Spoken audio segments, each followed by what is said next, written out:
Number one అంటారు. అసలైన number one Guru Kashi university.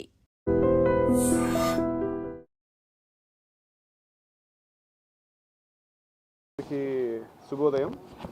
ఈరోజు తిరుపతి జిల్లాలో మళ్ళీ ఒక ఇంటర్ డిస్ట్రిక్ట్ ఒక హెచ్బి అఫెండర్స్ గ్యాంగ్ని ఈరోజు పట్టుకోవడం జరిగింది నిన్న.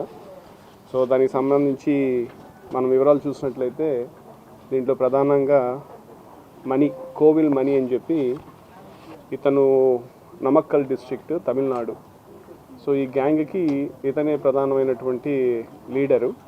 సో ఇతనితో పాటు సురేష్, తర్వాత కుమార్, దెన్ మణికంఠ, ఈ నలుగురు వ్యక్తులు కలిసి మనకు రీసెంట్గా నెల్లూరు డిస్ట్రిక్ట్లో వేదాయపాలెంలో ఒక మేజర్ అఫెన్స్ చేయడం జరిగింది. సో అఫెన్స్ చేసిన తర్వాత మన దగ్గర కూడా కొన్ని అఫెన్సెస్లో వీళ్ళు పార్టిసిపేట్ చేశారన్న మనకు ఒక అనుమానం.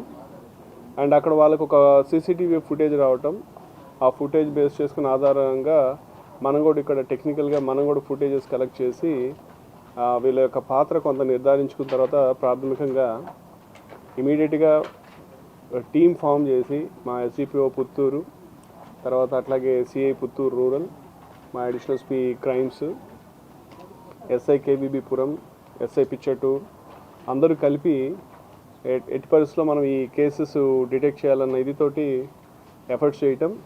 దాని ఫలితంగా నిన్న వీళ్ళందరినీ కూడా నలుగురిని మేము కస్టడీలో తీసుకోవడం జరిగింది. తీసుకున్న తర్వాత వీళ్ళని విచారించగా వీళ్ళు మాకు దగ్గర కూడా దాదాపు టోటల్గా అన్నీ చూసినట్లయితే 9 కేసులు. ఇప్పుడు నవాబ్పేట కేసు పక్కన పెడితే మన జిల్లాకు సంబంధించిన 8 కేసెస్లో వీళ్ళ పాత్ర ఉన్నట్టుగా వాళ్ళు కన్ఫెస్ చేయడం జరిగింది. అలాగే వాళ్ళ దగ్గర మనం దాదాపు 190 గ్రాముల బంగారం, అట్లాగే 2.43 కేజీల వెండి, మొత్తం 3 పల్సర్ బైక్స్, అట్లాగే ఏదైతే అఫెన్స్ చేయడానికి వాళ్ళు పనిముట్లు వాడతారో ఆ పనిముట్లు అన్నీ కూడా వాళ్ళ నుంచి మనం లైవ్గా పట్టుకోవడం జరిగింది. దీని అంతటి విలువ తీసుకున్నట్లయితే దాదాపు 20,40,000 రూపాయలు విలువ కలిగిన ప్రాపర్టీని రికవర్ చేయడం జరిగింది.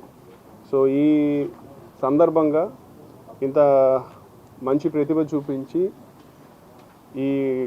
ఈ అంతర్రాష్ట్ర ముఠాని, అంతర్జిల్లా ముఠాని పట్టుకున్నటువంటి మా అడిషనల్ ఎస్పీ క్రైమ్స్కి, అట్లాగే మా ఎస్డిపిఓ పుత్తూరు రవికుమార్కి, వాళ్ళ మా క్రైమ్స్ ఇన్స్పెక్టర్స్ ఇద్దరు కూడా ప్రకాష్ రెడ్డి, శివకుమార్ రెడ్డి, అట్లాగే ఇన్స్పెక్టర్ పుత్తూరు, వాళ్ళ టీం అంతటికి కూడా నా ప్రత్యేకమైన అభినందనలు తెలియజేస్తున్నాను. వీళ్ళు ఇంకా వివరాలు చూసినట్లయితే ఈ కోవిల్ మణి అనే అతని మీద దాదాపు 50 కేసులు ఉన్నాయి. అట్లాగే ఈ సురేష్ అనే అతని మీద కూడా 15 కేసులు, మణికంఠ మీద 18 కేసులు, కుమార్ మీద 18 కేసులు, ఇట్లా వీళ్ళు చూసినట్లయితే 18, 15, 50 కేసులు ఉన్నటువంటి వ్యక్తులు. వీళ్ళందరూ బాగా కరడుగట్టిన దొంగలు. సో ఇలాంటి దొంగల్ని పట్టుకోవడం అనేది నిజంగా ఒక మంచి వర్క్. కాబట్టి మరొకసారి మా సిబ్బంది అంతటికి, వీళ్ళతో పాటు ఎవరైతే కానిస్టేబుల్ ఉన్నారో తిరిగి ఫీల్డ్ మీద వీళ్ళ గురించి ఇన్ఫర్మేషన్ కలెక్ట్ చేసి ఈ కేసు డిటెక్ట్ అయ్యేదానికి కృషి చేసినటువంటి ఆ కానిస్టేబుల్ అందరికీ కూడా నా ప్రత్యేకమైన అభినందనలు తెలియజేస్తున్నాను. ఇద్దరు పరారీలో ఉన్నారు.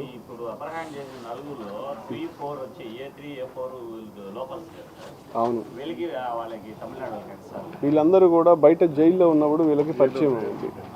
జైల్లో పరిచయం వీళ్ళకి అక్కడ ఉండగా అక్కడ పరిచయం మీద తర్వాత బయటకు వచ్చిన తర్వాత జనరల్గా మనకు అఫెండర్స్ అందరూ చాలా వరకు అలాగైతే అక్కడికి వెళ్ళిన తర్వాత వీళ్ళు ఒకరికొకరు స్నేహాలు అవుతాయి, పరిచయాలు అవుతాయి. వీళ్ళు ఒక రాష్ట్రానికి సంబంధించిన ఇంకో రాష్ట్రంతో పరిచయం ఏర్పరచుకొని ఇప్పుడు అంతర్రాష్ట్ర ఇదిగా అవుతూ ఉంటుంది. అట్లా చాలా సందర్భాలు ఉన్నాయి. కాబట్టి వీళ్ళు కూడా ఆ విధంగా అక్కడ జైల్లో ఉన్నప్పుడు వీళ్ళకి పరిచయం ఇలా కలిశారు. ఇప్పుడు మీరు అన్నట్టు ఇద్దరు ముద్దాయిలు ఎవరైతే పరారీలో ఉన్నారో ప్రభు అండ్ మణికంఠన్, వాళ్ళ గురించి కూడా ఎఫర్ట్స్ చేస్తున్నాము. త్వరలో వాళ్ళని కూడా పట్టుకుంటాము.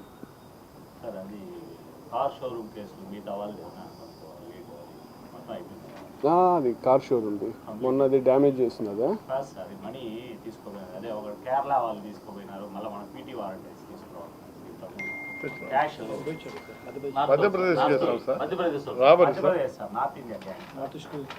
రాబరీ కేసు మనం ఇద్దరు తెచ్చినాం సార్.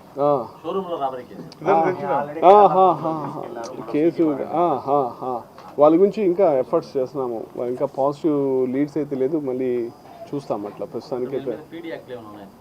వీళ్ళ మీద పీడీ యాక్ట్ లేదు. మనం ఇప్పుడు మన ఈ లోకల్ ఉన్నారు కాబట్టి వీళ్ళ మీద మనం షీట్స్ ఓపెన్ చేస్తాము, అక్కడ ట్రాన్స్ఫర్ చేస్తాము. అట్లాగే పీడీ యాక్ట్ వేయాలంటే మనకు ఆ పరిధి, ఇంత పరిధి లోపల ఇన్ని కేసులు ఉండాలా. ఒకసారి విచారించి ఒకవేళ ఆ క్రైటీరియా కింద వీళ్ళు ఉంటే వాళ్ళ మీద పీడీ యాక్ట్ డెఫినెట్గా ఇన్వోక్ చేయడానికి ట్రై చేస్తాం. నిజంగా ప్రస్తుతం ఉన్నటువంటి సమాజం దేనికి ప్రయారిటీ ఇస్తుంది? ఆర్థిక సంబంధాల చుట్టూ మాత్రమే తిరుగుతోంది. మళ్ళీ ఎన్నికలంగానే చాలా విరక్తి కలుగుతున్నాం. మంచి అనిపిస్తుంది కదా, లేడీస్ కూడా ఛాలెంజింగ్ జాబ్స్ చేసినప్పుడు చాలా బాగుంటది. ఫుడ్ డెలివరీ ఇవ్వటానికి వెళ్ళినటువంటి డెలివరీ బాయ్ అనిల్ పై కళ్ళ ముందు